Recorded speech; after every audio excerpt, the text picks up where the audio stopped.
Hello friends, I am here with my channel Solving Questions with Gauri Ma'am.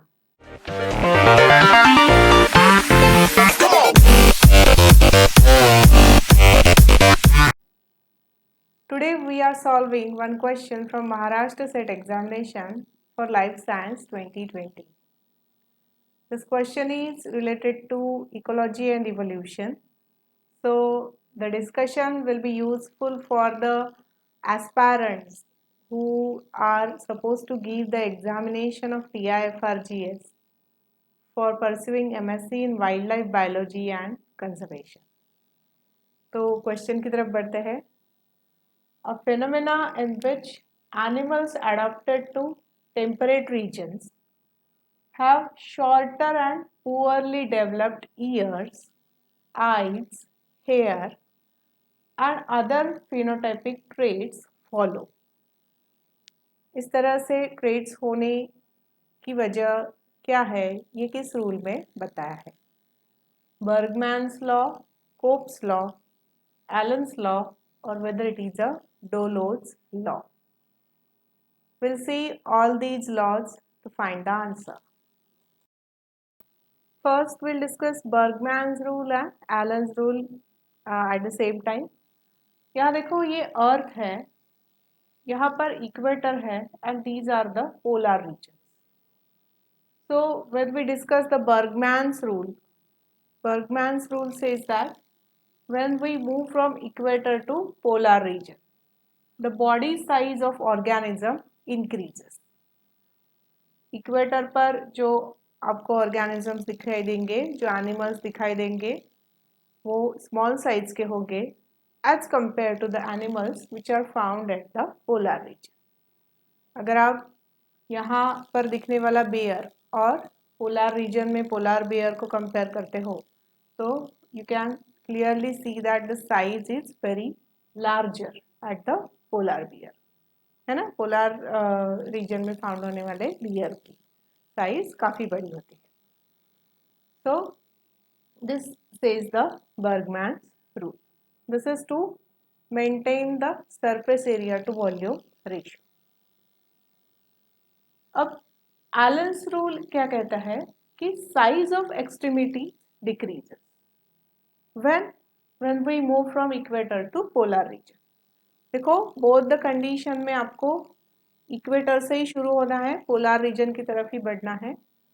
याद इतना रखना कि Allen's rule कहता है कि एक्सट्रीमिटीज की साइज डिक्रीज होती है. रीजन क्या है, इक्वेटर पर टेम्परेचर हाई रहता है, पोलर रीजन में टेम्परेचर कम रहता है.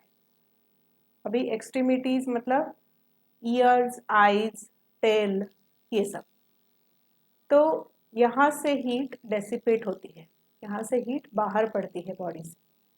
तो पोलर रीजन में जब आपको हीट कंजर्व करनी है देन द एनिमल की जो एक्सट्रीमिटीज की साइज है वो छोटी हो जाती है ताकि ज़्यादा से ज़्यादा हीट कंजर्व की जा सके. इसलिए यहाँ पर इक्वेटर पर जो एनिमल्स होंगे उनके कंपैरिजन में पोलर रीजन में जो एनिमल्स होंगे उनकी आइज, ईयर्स, उनकी टेल वो छोटी दिखाई देती है. ऑफ कोर्स ये सब रूल्स जो है वो एनिमल्स के लिए लागू होते हैं, प्लांट्स के लिए नहीं, क्योंकि प्लांट्स कहीं पर भी मूव नहीं करते. अगर यहाँ पर प्लांट है तो इक्वेटर पर रहेगा, वो आगे पोलर रीजन में शिफ्ट हो गया ऐसा तो नहीं होगा. So migration is only observed in animals, so these rules are applicable for animals. Moving further towards Cope's rule.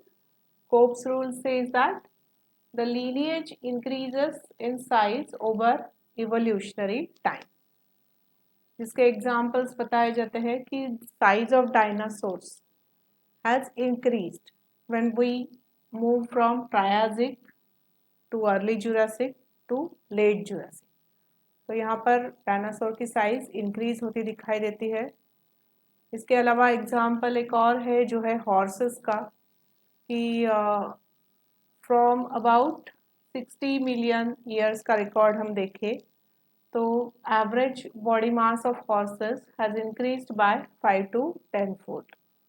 तो इस तरह से ये रिकॉर्ड दिखाई देता है। So this is the statement for pops rule, the lineages increase in size over the evolutionary time।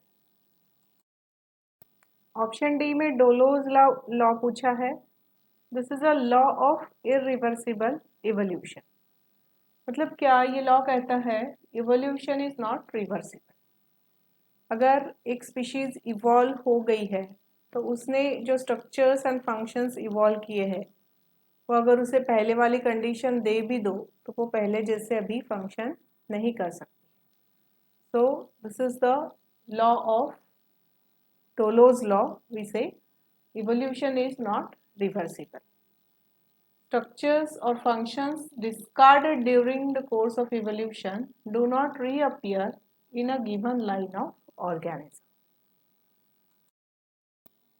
तो हमने देखा कि जैसे ही हम इक्वेटर से पोलार रीजन की तरफ बढ़ते जाते हैं तब ऑर्गेनिजम्स में एक्सट्रीमिटीज़ की साइज छोटी छोटी हो जाती है।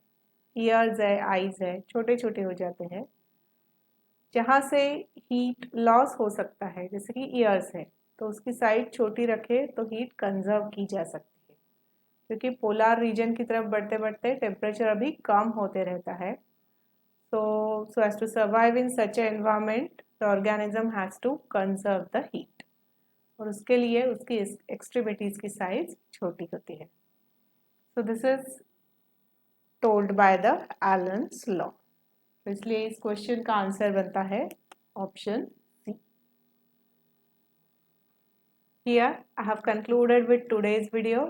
I request you to please like, share and subscribe for my channel and also to hit the bell icon. Thanks for watching.